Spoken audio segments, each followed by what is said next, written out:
Salary கையில வந்ததுக்கு அப்புறம் இப்படின்றதுக்குள்ள காணாம போகுதா? எப்படி போகாது? நீங்க தான் பினான்சியல் பிளானிங் பண்றது இல்லையே. பினான்சியல் பிளானிங் எப்படி பண்றதுன்னு இந்த வீடியோல பார்க்கலாம்.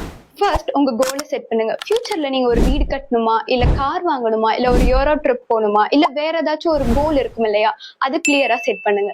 அடுத்ததா உங்களோட கரண்ட் சுச்சுவேஷனை அனலைஸ் பண்ணுங்க. அதாவது இப்ப எவ்வளவு சம்பாதிக்கிறீங்க, அதுல எவ்வளவு செலவு பண்றீங்க, எவ்வளவு சேவ் பண்றீங்க அப்படின்றதெல்லாம் அனலைஸ் பண்ணுங்க. அடுத்ததா உங்க பட்ஜெட்டை 50-30-20 ரூல்ல செட் பண்ணுங்க. அதாவது 50% உங்களோட தேவைகளுக்கும், 30% உங்களோட ஆசைகளுக்கும், 20% உங்களோட சேவிங்ஸ் அண்ட் இன்வெஸ்ட்மெண்ட்டுக்கும் ஒதுக்குங்க.